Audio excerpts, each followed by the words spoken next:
Hi, welcome back. This is the Nonagonal Numbering System, Part 2.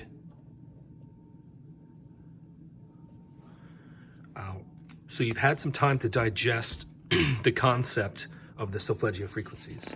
And here are a few other examples from the interwebs where people have put these down and drawn some interesting conclusions about how these 9 frequencies are unique.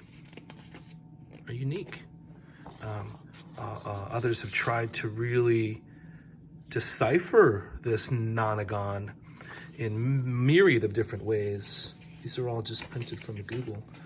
There's something interesting called the sacred geometry of Yah's music scale, the perfect circle of sound, where you can see the solfeggio frequencies laid out here in an interesting order.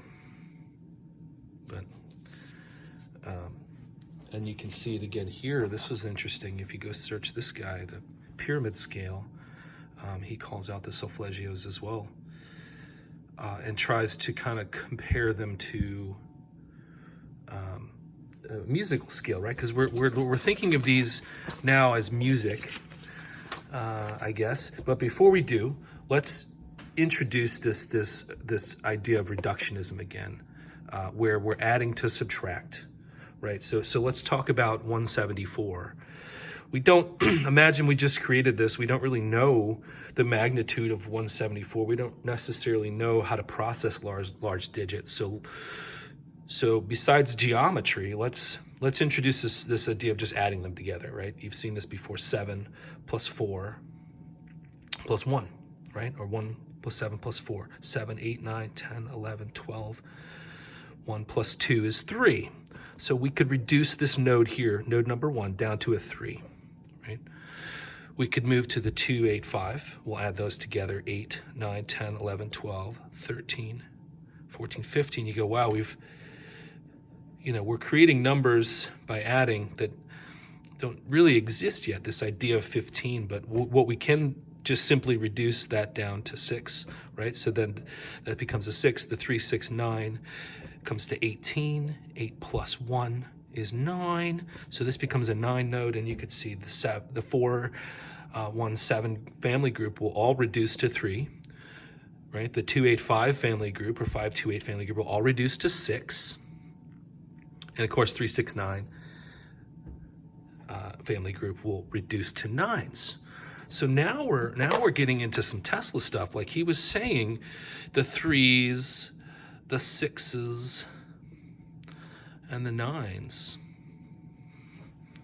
right? The 3s, the 6s, and the 9s. Like if we could see the 3, 6, 9, if you look at his patterns, the Tesla pattern where the 9's at the top and you have this fluctuation, right? You see this, I think he's got this 3, 6, 9 like this, and you see something happening here between these nodes and this node, and this is positive and this is negative, and it's changing, and I don't think they understand. When I say they, the internet can't really explain why or how that's happening.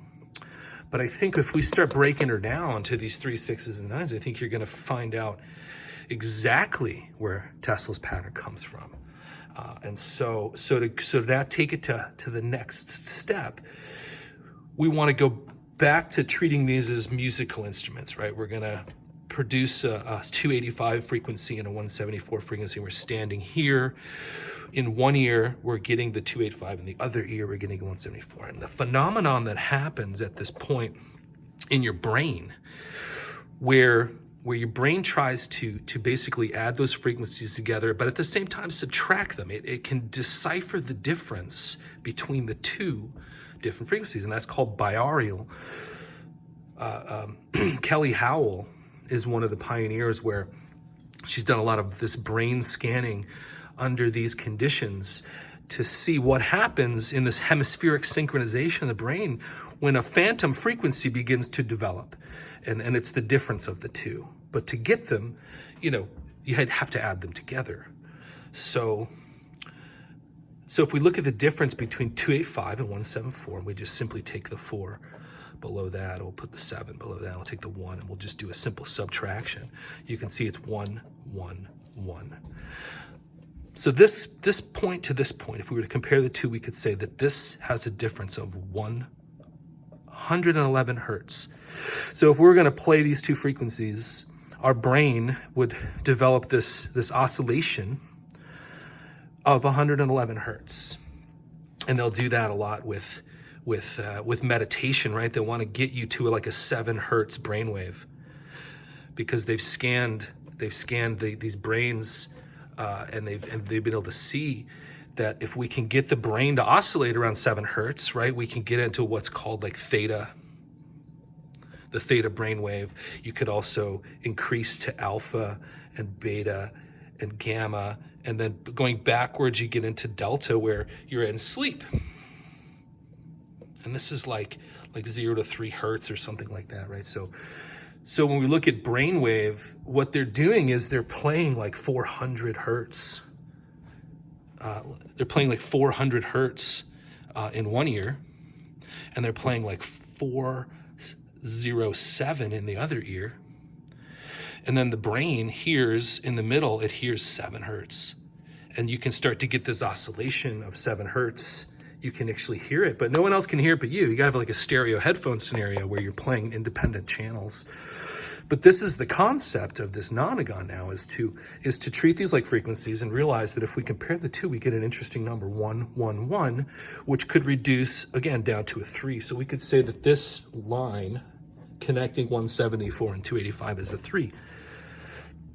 Moving on, if we were to subtract 285 from 3, 9, or 6, again, you end up with 1 hertz, let's say, or just the number. Again, this is the simplest form of counting. Like, there's no plain way to say, well, that definitely could add up to 3, right? This idea of we're subtracting the 2, but we're getting the difference.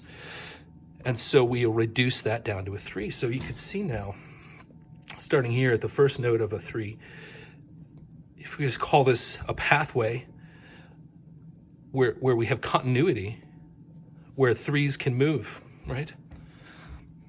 Something interesting happens here, though. You look at 3, 9, or 6, and you say that's close to 400, and this is 417, so there's definitely not 111 steps between that. Well, there isn't it. And it comes to 21. We subtract those 2, right? 2 plus 1 is 3. So we retain this 3, but it's definitely different. I'm going to put an exclamation point by that. There's definitely something different going on with this 21.